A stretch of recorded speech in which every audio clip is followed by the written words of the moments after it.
Hello, everyone, and welcome back to the channel. My name is Adi, and today we have another Series 12 team report from the tournaments in the first weekend. We have Willy, who did really well in this past tournament, and we also have Abhay, who built the team with him. How you guys doing? I'm doing good. Doing pretty good. Yep, doing great.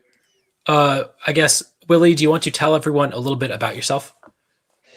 Yeah, my name's Willy, whatever, and I've been playing VGC competitively since COVID hit Canada, which was like March 2020 or so. I just had like nothing to do, no sports, no school, so I just filled up all my time with learning competitive Pokemon, and then since then won the Zelda and the Safio tours, which kind of like got me a little bit more noticed around the community, and then won or didn't win, but played for Team Canada in the World Cup, and then won puppies with Audi, so that was also pretty great. But that's been my story so far in VGC. Yeah, NPA 10 champion up there on the accomplishments for sure. Of course, I think winning Zelda Tour, winning Desafio were also really big. Probably probably bigger than winning NPA realistically. And of course, Abhay, do you want to introduce yourself? Yep, my name's Abhay. I kind of go by Abhay5, kind of like more on the VGC side, but I kind of got my start around the beginning of 2020 with VGC as well. And I was also kind of playing singles, like kind of like when I was a kid, and then I eventually got into VGC recently. And I've mainly just kind of been involved over the past few months, kind of on the draft league side, similar like stuff like NPA, PGL, and along with World Cup with Team India. So it's kind of where my main involvement with VGC has been. Yeah, definitely. And I mean, I guess it's something else that other people have talked to too, especially with everything moving online due to the pandemic. How much draft leagues have contributed to the environment? First, where you can meet people, and also like as a way to grow as a player. Do you guys think that really helped you, or do you attribute the growth to something else? I guess I can start. That's kind of how me and Willy got to know each other. Probably is we were never like on the same team, but just like kind of being helpers for maybe each other's teams at some point. So that's how like we got to know each other really. So Mm-hmm. forming connections like that is definitely really valuable. Yeah, I think yeah, I mean that's everything. I feel like that's how I met most people through VGC, was just like you're helping with another team, or like people are asking you questions about a team you use because they want to use it in team league. So like, and I mean connections in VGC is just everything. So I mean it's just so much can get Yeah. covered if you know people. Mm-hmm. Yeah, absolutely. That's how I feel too. And I don't think that I think I met both of you guys through Willy. I met you through the puppies, and I think it was puppies originally, maybe Team Canada. And Abhay, I know you through Okay. Team India as well, even though I wasn't playing on Team India. Yeah. And so these are a great opportunity. There's usually, I mean, there's always one. I think the NPA is the next big one that's coming up. USPA just started up. So lots of great opportunities if you are looking to get more into VGC and make more connections.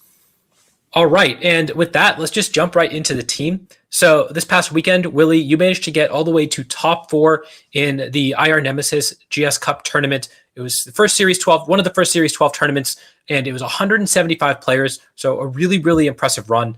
And of course, you used this really cool team, this Yveltal Zacian team.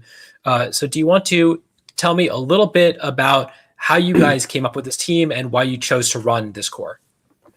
Well, it kind of like started on Showdown back in Series 11. I hadn't played too much, and I lost this team really brutally with Helping Hand Venu, and I never knew it got that move. And I was a little mad because I thought, I was in a great position leading Thundy Zac into Venu Zacian just to lose my Thundy first turn. So then I was like, okay, I'm just recreating this team, and I don't care. Like Helping Hand Zacian's busted, and then I just kind of abused that for as much as I could, and then tried to recreate that into Series 12.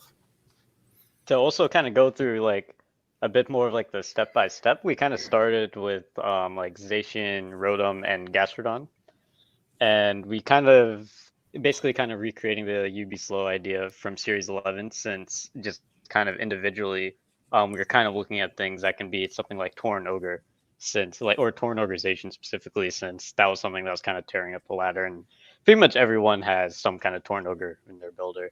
So just kind of on the individual level, first of all, Zacian's probably best restricted in the format, probably best Pokemon.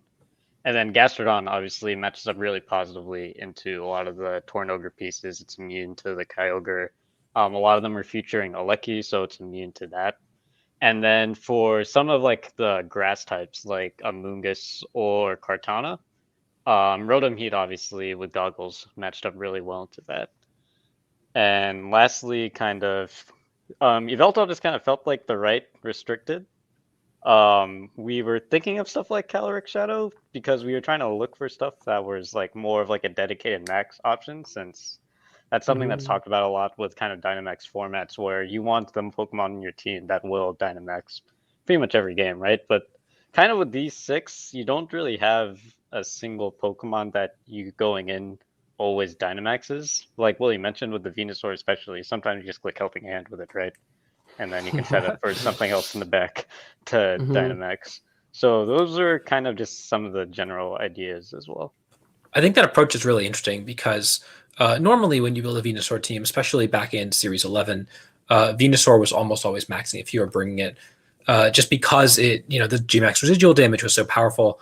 But one of the things I was experiencing when I was playing with Venusaur was that it isn't nearly as good because the games are a little shorter, is what I felt like. And so having that versatility where you can bring Venusaur, you don't need to max it because you're going to face game states where you're like staring down a Zacian and an Incineroar in front of you. You really don't want to max it, but having it have that Helping Hand or Sleep Powder where it can do something else is a really cool idea.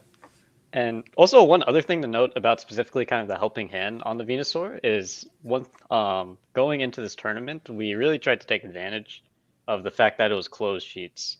And Helping Hand on Venusaur is never something anyone would expect. Like Willy mentioned, there were people running it in Series 11. I think like Asuya, one of the really strong Italian player, I think he might have had it on his team. Yeah. However, going into this tournament, at least in team preview, you would probably expect something like Leaf Storm, Earth Power, Sludge Bomb, Sleep Powder. So that's something that Willy, especially when he made that choice, tried to take advantage of. Yeah, I definitely checked right away to see if it was open or closed, and then as soon as I saw it was closed, like I haven't played in a big tournament in a while, so like I wanted to also have some fun. So a good friend of mine, Bars or whatever, had used Rotom Heat with like Volt Switch, Overheat, Ally Switch, Helping Hand, and I know like Ally Switch Rotoms like were really picking up, but no one really knew it had Helping Hand, and I was like, this just sounds like even worse, like to play, Helping Hand, Ally Switch, Rotom, Helping Hand, Sleep Powder, Venu, T-Wave, Grim, Yon Gastro, and I was like, okay, I just full like dove into it and just totally invested in the closed sheet, and I had a lot of angry Latam players, but it definitely was worth it. Yeah, I mean, that's something that I think a lot of us, especially, I guess if you started in 2020, you might not have experienced tournaments that were closed team sheet, other than like ladder tournaments. Whereas even someone like me has gotten so used to playing in these open team sheet tours. So playing in a closed team sheet tour was, it felt really good. It felt like it rewarded a different skill set than what I'm used to, where you have to like be very cautious and play around different possible threats. And it also really gives you that surprise factor that you might not have. And that's kind of what we're going to get when we have regionals back. So it's a really good experience that I guess, things like this are going to be a little more popular when you don't have the ability to see it before the match. Yeah, and especially with the Helping Hand combined with the Zacian on this team specifically, and kind of with Dynamax, it kind of takes advantage of kind of that slower, scouty type of play style that is a bit more catered to close sheets, especially in the past, where normally you try to make kind of safe plays to kind of cover for options, but if you don't really know what options you're covering for, and you just lose your Pokemon turn 1 to Helping Hand Behemoth played, then you can basically just take a game easily with that, and that goes a long way in the set. Yeah, it was. I remember. I was like 5-0 or whatever in Swiss, and I was telling a few people that I'd cut whatever, and they're all like, "Oh, like what's 6?" Like all ask me. So I told them the team, and they're just like, "How do you do damage?" And I was like, "Oh, Zacian, what do you mean?" And they're just like, "Okay, like sure." And then honestly, it was. Some games could last, like you had the tools to last so long, but then again, I had games be forfeited after turn 1 after a Helping Hand, Behemoth played into whatever Maxmon or Ally Switch. So it was pretty great. It's pretty great. Yeah, I also think that's a really solid philosophy when you have a team. I think Yveltal, one of its problems is like it trades damage really well, but it's not OHKOing things. And so if you fall behind, it can be really hard to come back. But when you have Helping Hand to increase its damage output, you do get those KOs a lot of times with Yveltal, and with a lot like Gastrodon's another Pokemon that really doesn't do damage, but potentially like Helping Hand Earth Power or Helping Hand Ice Beam might get the KOs you need. So a lot of these Pokemon really need that damage boost, and so having multiple ways to get that seems really solid. Yeah, it really paid in dividends. One thing that we were actually talking about earlier today was people like obviously pins is talked about a lot in VGC, but I feel like conditioning your opponent isn't nearly talked about enough. And so earlier rounds, like if I was going for ally switch and Behemoth Blade into a Mon or sub or protect or whatever it was, they would try and over predict, right, or expecting ally switch or expecting all these moves. And so I had rounds that I didn't get a max at all since I would ally switch and like Behemoth Blade. And then the next game, they're expecting, like he's going to ally switch, he's going to do this. And I just switch out Zacian and I max the Rotom. And it's just so many, like, they're just trying to read into too much how you play. Or you can play extremely passive with this team. And so I think I was playing someone named Alex in last round 7. And they had like a Zacian instant out. And it was before I just kept switching my Zacian, never let it get intimidated. And then I think I just like Helping Hand BB'd his like max Groudon as he like targeted my Rotom. And then like the game was just lost. This team has like so much like mind games and it plays all into you. It was amazing. Like I loved using it so much.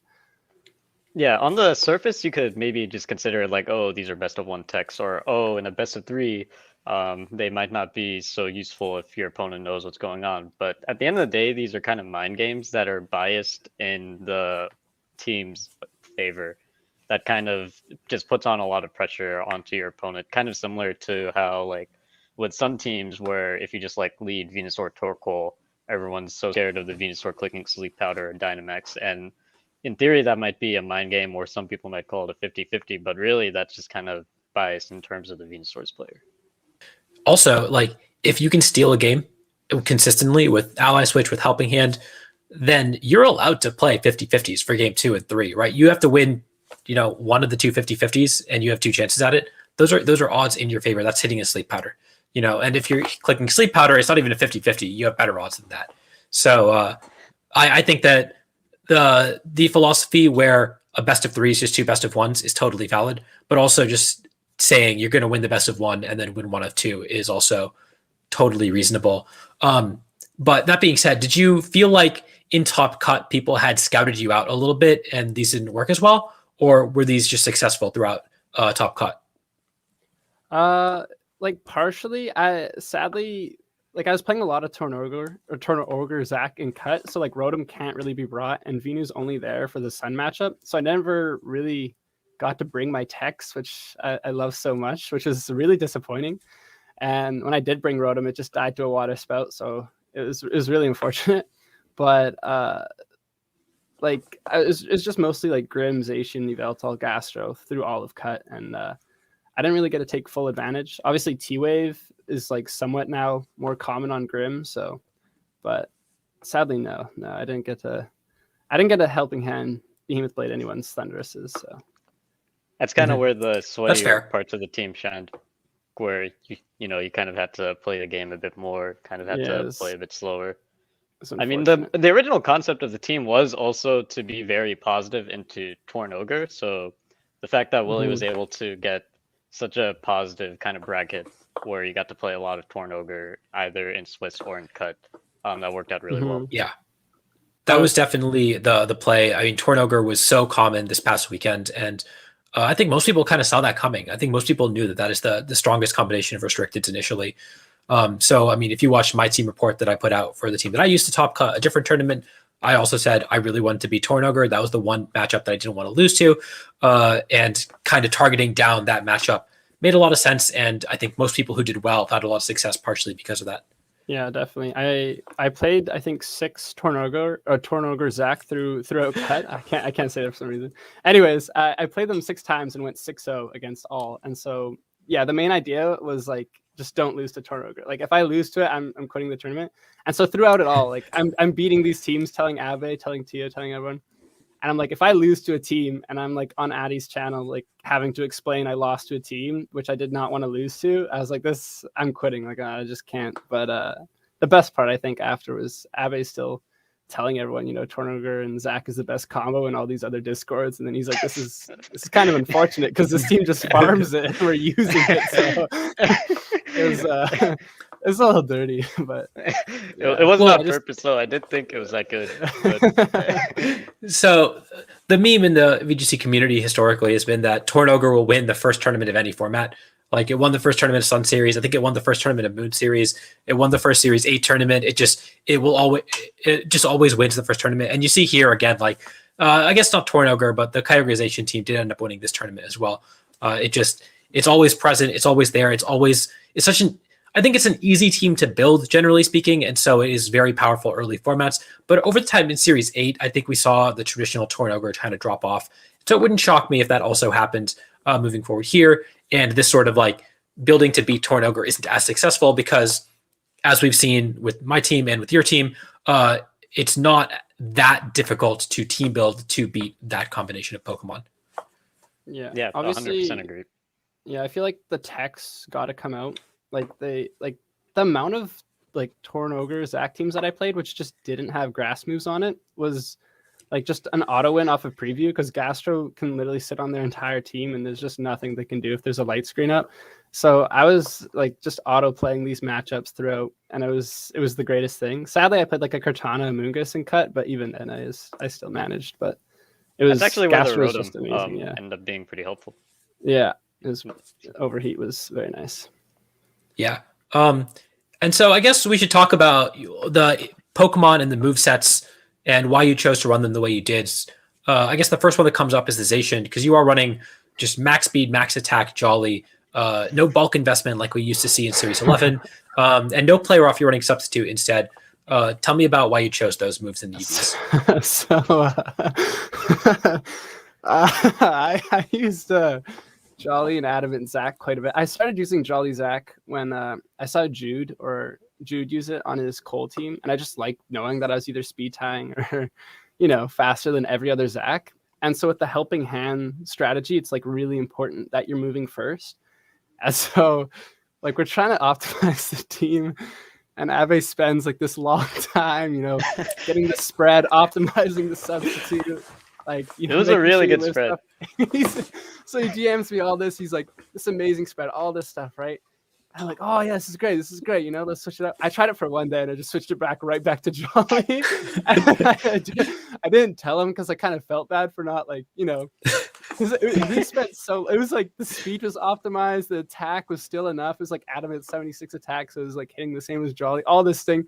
And he's like, Willy, are you using 252 Zach still?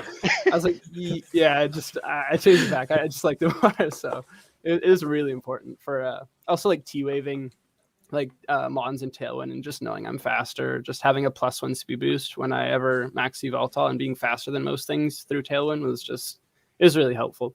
And just the main like way I played it was like have Zach and helping hand and then get something and then let one of your Pokemon just really sweep through it in the end game. So sorry about that.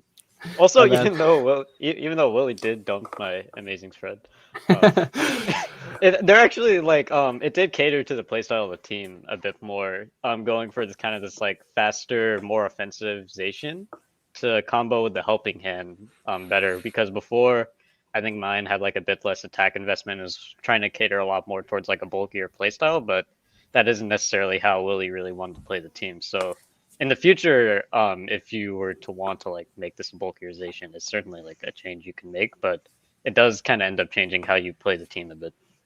Yeah, I tried it out on ladder, and I was like, okay, I think we take helping hand off of Rotom and add nasty plot to like just really cater to the slow play. And I lost like 2 games back to back, and I had a pretty good GXE, so I was like, okay, I'm no longer doing this anymore. So I scrapped it pretty quickly. And I just feel like it's very passive, but then again, like I was dying to so many things I just thought I'd live because you're Zacian, and that was a little bit frustrating. So I could definitely see having some bulk, but just the speed was just so necessary. Yeah. Especially with, I think Zacian had like 65% usage or something. In the USPA top cut, it had over 60% usage. And so winning the Zacian speed ties, or not speed ties, but outspeeding the opposing Zacian is really valuable in the mirror. And the mirror is something you're going to face almost every round. So, like, yeah, it's totally justifiable to run max speed Jolly. Yeah, there's a Swiss game where it actually just like I just assumed the entire Swiss run and cut that I'd be faster than every Zacian. And then there's one where it was like a speed tie, and I was like, oh no, this isn't good. But I ended up winning it. But I would have lost the set for sure if I didn't have max speed. So it really came in clutch there. Yeah. And did you ever consider play rough over substitute, or was substitute or play rough over sacred sword, or were these 4 moves just always set in stone? I was playing with it quite a bit. I lost to a Pharaoh when I had close combat, and again, I got kind of mad, so I just added Sacred Sword. Also, like close combat with like the defense and special defense drops when you have screens, I just feel is like negative, just like anti-synergy. Play rough, like I definitely thought about it for Palkias, but I didn't like if people are using Palkiazation. I just don't think Palkia is good. No knock to you and your team, but I just feel like I have enough tools already to cover that matchup, and also I just don't like missing play rough. And originally we had like Defiant Thundy on this team, but there's not much that stops people from just like spamming Intimidate. So to get a sub up early is really nice to just stop that entirely. Yeah, I mean, I agree. I think sub is so good. I don't think I like 3 attaxation. And similarly, I also ran play rough and then switched it back as soon as I lost to like a Ferrothorn, as soon as I lost to Dialga, clicking Steel Spike 3 times. Things like that are so annoying. And unless your team has a specific problem with Palkia or like really needs the damage on Kyogre, which your team really doesn't, I think these 4 make a lot of sense. And I will take you on and beat this team with Palkia any day of the week, just so you know. And so moving on to the next Pokemon, do you want to talk about the Yveltal? Because this has got a pretty intricate EV spread, and also it has the problem where I think it really wants 5 moves, and you chose for the 4 that you used. So can you tell me about why you chose to run the Yveltal you did? Yeah, this is more so like I don't EV things. It's kind of been a joke throughout our friend group. I just like I don't want to be like Donald Jr. and say EVs don't matter, because they definitely do. But I'm all for a 252 like all day. Like I just like I'll never EV teams, and I'll just make the sliders till they look nice. But Abhay actually pulled up this to you, and he's like, "Here, you live like Behemoth Blade and like all these other calcs," which he knows, which I didn't know playing. Probably, yeah, I figured out what the Yveltal spread does. Willy just kind of sent me kind of the 6 with some of the spreads, and outside of the Zacian that I tried to help with, most of them just kind of looked fine to me. The Yveltal I figured out later. It lives Jolly play rough from Zacian. It actually is EV to do that. I think the rest of it, the special attack is just kind of a jump number. The special and then after that, I think the special defense was just a dump, and the speed stat, I guess it just kind of felt right. We didn't really have anything super in mind to really outspeed with +1. For example, you could maybe outspeed like other Zacian or Calyrex at +1 speed if you want, but this kind of slower Yveltal just kind of felt right, especially like with the heavy special bulk. It kind of catered to beating stuff like Kyogre or even Palkia, kind of those big special restricteds. Yeah, that makes sense. I think that, yeah, so I mentioned that Yveltal sometimes run Heatwave. The version that won the USPA Tour, which was on a Groudon team, ran Heatwave, which makes a little more sense because it gets boosted by the sun. But I think if you're running Heatwave, then you maybe want to outspeed Zacian, so you can just like blast it at +1 speed. But if you're not running that, you don't really have great ways to hit Zacian, and you already beat the Calyrex anyways, so I don't think you really need that much speed investment. Do you know what speed stat you hit off the top of your head? Yeah, it's 129. So I think in the future, if say like Dragapult ever comes up, maybe you could add a couple more speed points to outspeed like Adamant Dragapult. I think you need literally like 1 more point in speed to do that. So that's a benchmark that you can definitely consider. With this spread, you could actually also opt to run a lot more physical defense. I remember helping another friend with their own Yveltal team, and they're struggling with Zacian. And so you can actually move a lot of the special defense into physical defense to make it potentially like 3-hit KO'd by a neutral Behemoth Blade. And so that would obviously help quite a lot against Zacian, since don't have too many ways with the Yveltal to hit it too hard. Yeah, makes sense. I really like the fact that you live a play rough. I think that's a really good calc for this team because a lot of Zacian are really reliant on play rough to hit Gastrodon as well. And so accounting for the fact that a lot of Zacian are turning to play rough and having a way to not live that attack when it is potentially a little bit of a problem for your team, I think really helps the team a lot. I guess moving on to the Venusaur, we do see that it is just, max speed timid. Did you ever consider a different EV spread? And also, did you consider running something like Sludge Bomb or Weather Ball over your attacking moves? When I was using this in Series 11, I originally had Sludge Bomb just because I felt like Grim was on every team pretty much, and I don't really want to be using Leaf Storm all the time. So I did have Sludge Bomb, and then I think Alessio on Team Canada brought up about what about the Zac 1v1 endgame or whatever, and I was like, well, if I have that happen, I'm just bad at the game. But then I was like, okay, I'll just add on Earth Power so I can actually boost up my Yveltal or Gastrodon or Zacian with so many special restricteds. But no, I didn't really with Sash, I didn't really feel the need to add any bulk or make it modest or anything.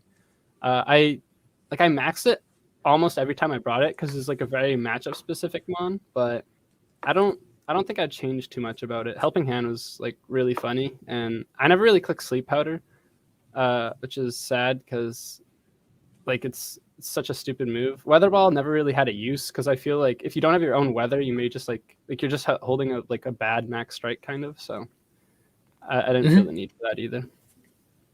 Yeah, especially since the Venusaur literally only came against Groudon teams. Leaf Storm and Earth Power felt like that was really enough for the attacks. Sure. Well, I mean, that's kind of the reason why Weather Ball is something that I considered on Venusaur when I wasn't running Sun, is because it's only coming really versus Groudon teams. And so it's kind of cool to be able to just hit other Venusaur really hard. But I mean, if you're picking, if you don't have an extra move slot because you're running Helping Hand, I think these 3 moves are probably the 3 moves to run.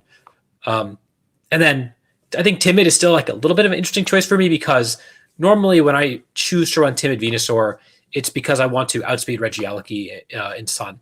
But you, of course, don't have the option to run Sun. So in that case, I might have considered running Modest on this team. Did you ever miss the additional power that you might have, or did the speed come up for you? The fact that I don't know, it was never Venu and Grim were the least brought mons by far, and Venu is super matchup specific as already said.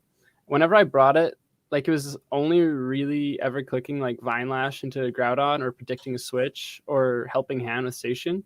I never really I think a few times I might have clicked Quake just to boost Yveltal special defense against a Sun team so they just could not touch it.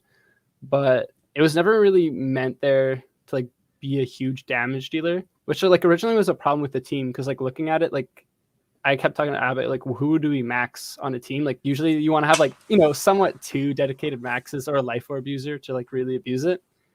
And I just was okay, I'm just going to run with this and just see how it goes. And I mean, the amount it got brought didn't really justify, changing it too much. So I felt it was pretty good in the end. Sure. Yeah, that makes sense. And then the next up is the Rotom Heat, which I guess, again, also you managed to find space on the moveset for Alice, which is Helping Hand, instead of other options like Will-O-Wisp, Protect, or Nasty Plot. You talked at length about how useful these moves are, but did you ever consider any of these other moves? And also tell me about why you chose to run the EV spread that you did.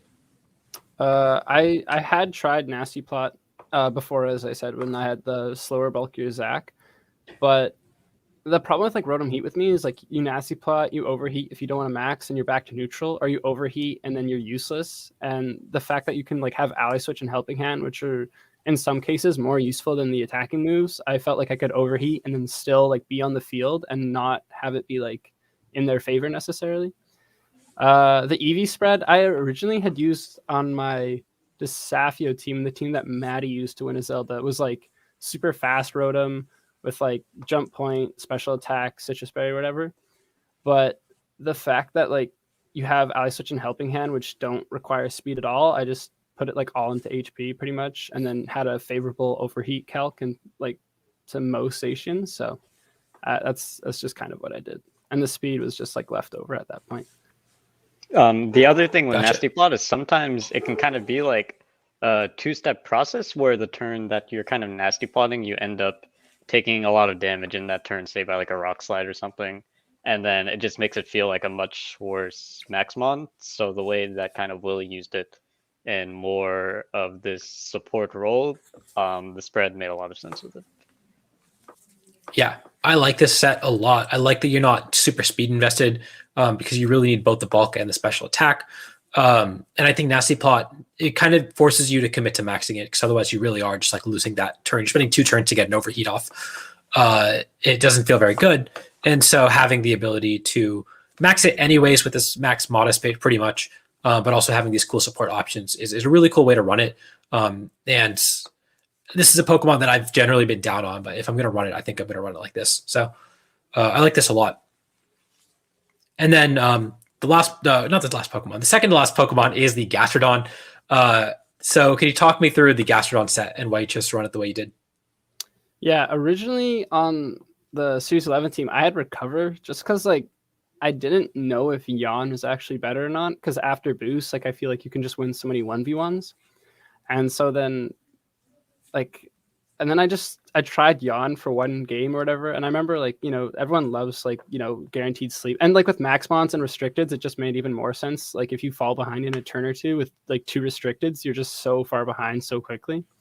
And Yawn was like great. It was just so good to like have Gastro out there and like be useful, not maxed, kind of like Rotom and Venu. Like you don't need to max anyone to be useful. And then the spread was just, I originally had like a gaudy spread from his like Zern, like Lando, like Series 10 team or whatever. And I was like, why am I using a no max Gastro spread? So then I think I stole one off of some Italian player's team who's better known. So I was like, this will do. This will be good enough. It looks right. So I don't think anyone ever actually knows what a Gastrodon spread does. I think it's kind of the epitome of like a sliders mon, where you just kind of put what feels right and then it'll probably work. It's like kind of interesting because the Zacian spread actually being 252, 252 kind of actually had some thought put into it in terms of what Willy wanted to do with it on the team, while the Gastro, while like if you look at it, you might think it's calc or something, but really it's just what feels right. Someone else probably calculated for something. Yeah. This is, I mean, that's the thing. Like when I'm building a team, that's kind of how I start. Is I'll steal a spread from some other team, and then I'll adjust it if it needs to be adjusted. But a lot of times, if it just works, why change it? All right, and last but not least is the Grimmsnarl. And so this is like the standard Series 11 Grimmsnarl. But and I think in Series 12, the Grimmsnarls have been a lot more versatile. We've seen a lot more, like I've seen a lot more Trick Lagging Tail personally, with like fake tears. Of course, you don't really use fake tears as well on this team, but Grimmsnarl is also like the ultimate closed team sheet Pokemon. So did you ever consider running a different Grimmsnarl set, or was this always going to be the one that you were running? This slot was really hard to fill. Like we didn't know what to do. I just kept asking him, like Abhay, just like what do I do? Like what do I have? And so like Intimidate could be annoying. So we tried Thundy for Defiant. We tried Lando. I tried Dragapult. I lost with Drag. Like I was just losing with everything, and I just didn't know what to put. Like I was playing on the ladder with just 5 Pokemon, so I just didn't know what to add. And then I like looked. I didn't even like think of the UB Slow team really as like. And then I was like, well, what if we like just add a lazy mon, just for like the matchups we just don't know what to do against. Like you can just set up screens and T-Wave stuff and then like hope that outplays your opponent so you don't have to. But I definitely that Players Cup team with the Groudon, like Lilbon or whatever it used with the Grim, he had said like he didn't want to use it because it leads to lazy game plans, which I totally agree with. But as Abhay and I like talked about later on, like sometimes that's not a bad thing to like, just set up screens and like play it slow to just know how to play these matchups like in such a new format with like knowing, not knowing what your opponents really are going to be running yet. It especially, I think, ended up being useful to pair with the Zacian as a lead, because the Zacian had no bulk investment. The screens at least helped live some attacks that it might not otherwise. So say into Tornogre, a pretty common lead for Willy was something like Zacian Grim, since you could like light screen and live the water spout from the Kyogre and then potentially Behemoth Blade or something. So it was definitely useful there, even though it wasn't a mon that we put too much thought into, but it was mainly just kind of a comfort pick, really. Yeah, I mean, there's a reason that Grim Vino is the best combination in Series 11. It's still very good. Thunderwave was the most annoying part of Series 11 by far, and that's still just a crazy move. So I totally get it. So I guess that covers the 6 Pokemon. Did you have any changes that you would make to the team moving forward, knowing what you know now? Possibly like looking for a better, like when I was playing in the earlier rounds, I found myself bringing like Zacian, Gastrodon, Yveltal, Rotom Heat almost like every game, like leading Zacian, Rotom Heat, ally switching, helping handing, making people get mad, because that was what my goal was originally. And then as it went on, I just kept saying like Venusaur is useless, Venusaur is useless. And then I played like an Yveltal team like back to back, and Venusaur just carried it so hard into like a matchup which you just don't really want to play. And I was like, okay, Venusaur definitely has like that niche pick for that certain team. But like Grimmsnarl, like it definitely worked in some matchups. Like maybe you could change it for like support Thundy. I know Atmosphere and like Banfox are using something like that. But I would keep rotating that piece out if I was to probably use this team again. Yeah, I definitely agree. Part of the reason also we didn't originally have Grimmsnarl is, in my opinion, Grimmsnarl plus Yveltal can be a bit of an awkward fit, especially with the moveset that we're running on Yveltal, since they're 2 Pokemon that kind of don't really do much into Zacian. And so if we're kind of bringing Yveltal Grimmsnarl +2 to a given like Zacian comp, then you really have to rely on the other 2 Pokemon to kind of put in a lot of damage into that Pokemon. And so I definitely agree with Willy, where Venu and Grim are probably the 2 that can change the most. Yeah.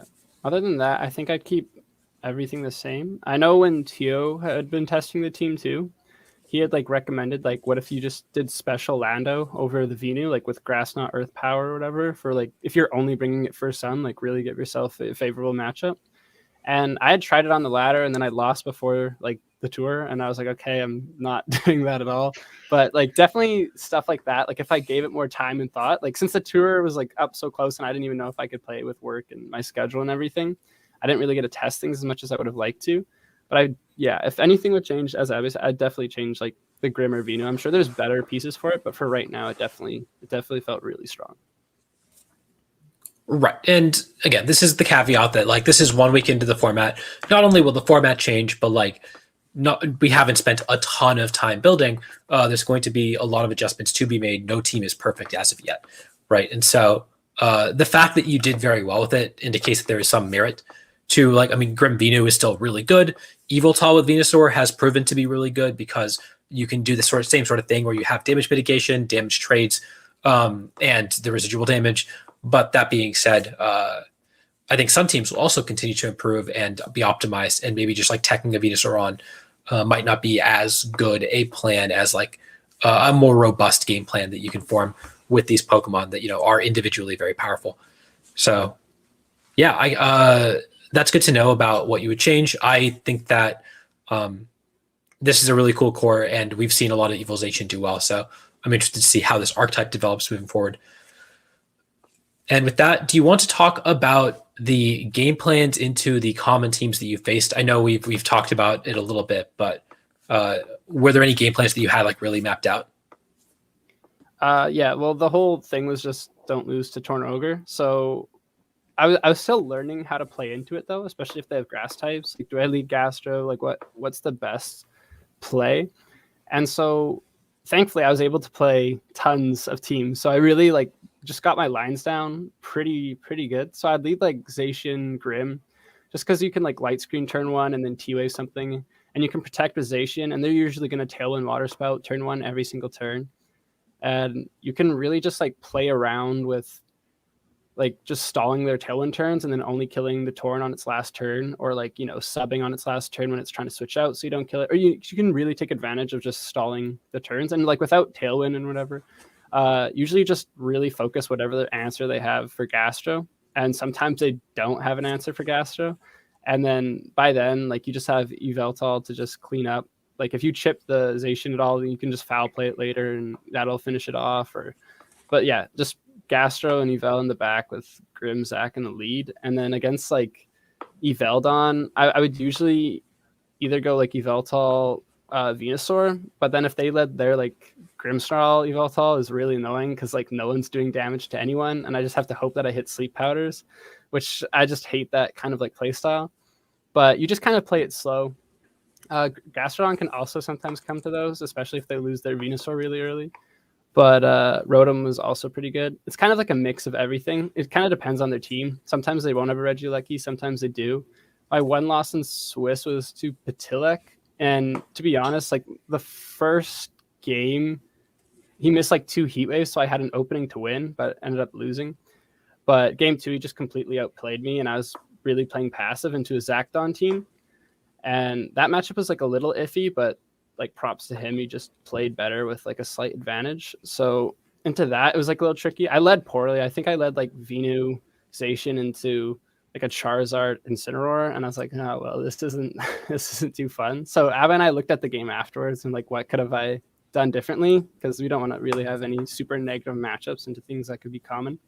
So probably like a Rotom and Zacian lead just leaves you like so many options, like the P2 Venu leads back in the day. So that's what I'd probably do into that. And I think that was kind of it for the most. I didn't really play any Kali Shadow Rider at all, but that's mostly just like have it end game with have Yveltal in a position to just sucker punch or snarl, and there's like nothing they can do to touch it. So that was most of it. Yeah, especially against Kali Shadow, that's probably a matchup where Grimmsnarl's also good, because at least remembering from Series 11, a lot of the game plans that this type of team would have against Kali Shadow is kind of just bulk your way through with Zacian Grimmsnarl and kind of win those early damage trades with like just Light Screen or Reflect Behemoth Blade, and then eventually just max something against their back mons. So that would probably be the main game plan there as well. Mm-hmm. It was pretty telegraphed. I don't really believe in CSR just yet. I feel like it's not that great, but it was really telegraphed on their leads. If they have like an electric type and Zacian or whatever, they'll always lead it, since they're never leading their Kali Shadow Rider into your Yveltal and just, taking unnecessary damage. So I would almost always just leave like Zacian, Rotom, and just helping hand Behemoth Blade their Thundy, and then they would just forfeit. So I didn't really get to play the Kali Shadow Rider itself, so the game was usually over before it started. So that matchup, Yveltal definitely just owned. Yeah, if you're running an Yveltal team, you usually have a pretty good Caloric Shadow matchup, especially if you have some tools. They are like, that's the other thing, is like they are oftentimes teams, I think, against Yveltal are very reliant on their Regieleki. I think Yveltal might have been a little disrespected coming into this weekend. And people were like, oh, I have a Regieleki, I've got an Yveltal matchup. But you have 3 electric resists or immunities on the team, and so you just have a lot of ways to deal with that. And I think that, if the Shadow Rider team is saying, I'm just going to, either hit it with Zacian or Kyogre doesn't even do very much with Assault Vest, or I'm going to hit it with Regieleki, they are not going to win that game. And that's, I guess, true of other teams too that are really reliant on Regieleki to beat Yveltal. I think probably the final matchup to consider that we actually didn't really see any this tour is probably Calyrex Ice Kyogre. That matchup might be tricky. I know like some friends told us that that matchup should be pretty bad for Zacian Yveltal, but I don't think Willy played any. But did you play any? No, I didn't. Yeah. I didn't play any, but I had people after being like, "Oh, why would you bring this team? It's so horrible," into like X or whatever. And I was like, "Well, I mean, I didn't play any, so obviously it's not that great of a team just yet." So, and I know I think it was just today, and then Atmosphere, or I think it was like North and Kunal were like talking to Atmosphere, and they're like, "Why would you use this? It's so horrible." But Atmosphere played it, and he said with like Subzation, and I think he had also had Instant and other options, but he said it wasn't too bad, but on paper it definitely does. I think the Yon Gastro especially goes a long way in that matchup to kind of stall out their Trick Room, and obviously it just walls the Kyogre completely. So probably the Yon Gastro combined with the Subzation, and even like obviously Rotom Heat has always been good against Calyrex Ice. So some combination of that would probably be pretty good. Mm-hmm. I definitely felt like we still had the tools to beat that matchup. Yeah, that's just kind of the nature of Pokemon. It's impossible to beat everything, especially really early in the metagame when we're still trying to figure out exactly what the best way to run teams are. Sometimes you gotta hope you don't hit it, but you definitely had tools to beat Calyrex Ice, at least the traditional Calyrex Ice Kyogre matchups. Which honestly, in my opinion, I don't think the team is very good. I think that it's like the way you beat Calyrex Ice Ogre is by starting out 3-0, you know. But you still, especially early format, you can definitely run into it. So did you have any like notable games that you want to talk about from the tournament? In my earlier Swiss rounds, I couldn't believe what was happening, but I think it was round 2, and I was playing against like an Entei Grimmsnarl lead, and I had led Zacian Rotom Heat, and I was like, okay, like what's gonna happen here, right? Like I'm not too sure, but I know I'm clicking ally switch. I just don't know if I want to sub or attack the Grimmsnarl. So turn 1, I ally switch and Behemoth Blade the Grimmsnarl, and the Grimmsnarl goes for Thunderwave into my now Rotom, and he rock falls my Zacian. And so he was trying to obviously catch, like the Rotom Heat nasty plot. So I felt a little bad. And I think he brought in, I can't remember if it was Yveltal. It was some flying type of some sort. And so the next turn I just protected my Zacian and then T-bolted the flying type. And then he like max flares my Zacian, and I'm like, okay, whatever.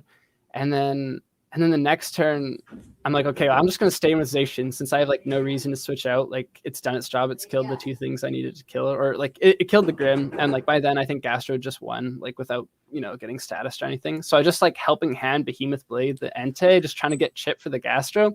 And then he like max rockfalled my my Zacian. I didn't ally switch, and then he forfeited. And I was like, this is the greatest game of my life. This is just so much fun.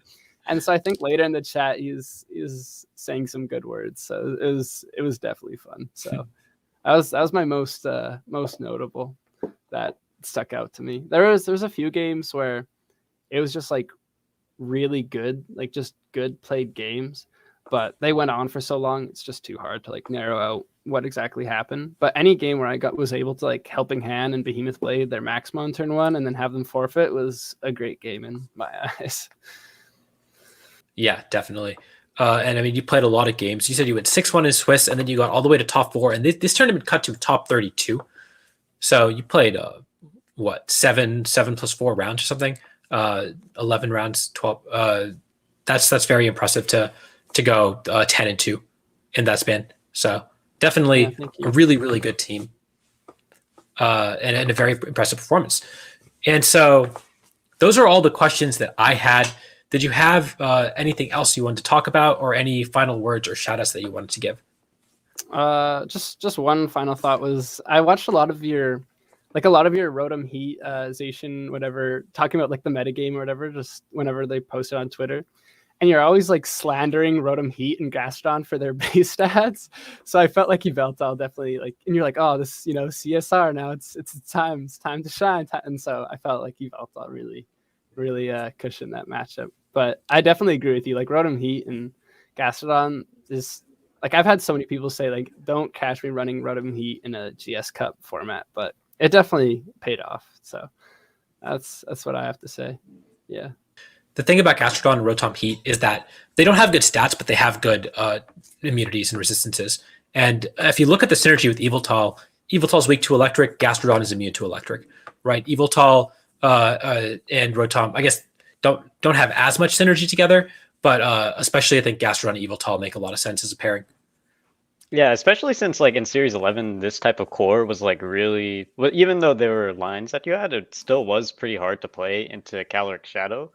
And so that's also a part of the reason why Yveltal just felt like it made so much sense as a second restricted next to Zacian, because it just completely destroys Calyrex Shadow. So with that, do you have anything that you want to plug or any shout-outs that you wanted to give? I'd like to shout out Tio for helping with the team. We've never gotten a Tio voice reveal, so it was sad that he couldn't come. But just Bars too said that we have to shut him out, or else he'll be upset. But other than that, that's all I've got. I don't know about Abhay here. Shout out to my friend Willy for doing really well in this tournament and letting me be on this team report. Ever since kind of you started this channel, I've really felt like it's kind of the new age of those old Nugget Bridge team reports. It kind of gives kind of the same feeling that I'd imagine So it's really cool to be here. Yeah. I guess before the tournament was pretty funny. Yeah. Yeah, our whole goal with this team also before the tournament was like, if we can just secure the Audi video, then that's all. That's all. Yeah. He was texting. We were talking about it, and I'm like, I was like, oh, I don't know if I'll be able to play cut tomorrow. Like, I don't know how long my game, or if it'll be canceled or not. And so then he's just like go 7-0, just go 7-0. If you get a good enough Swiss record, surely it'll be enough. I'm like, okay. I'm just gonna. So then I'm like, everyone's in the group chat. They're like, do you win it? You win it? I'm like, yeah. And then I lost, and I'm like, oh no, it's over. It's like we lost the audio video. And then as we were playing, Top Cut or whatever, I was just like, okay, just like one more round win definitely is good enough. Like one more, and it was like top 8. I was like, okay, just one more will definitely. Like you can't say no to a top 4 team. You can't. So then.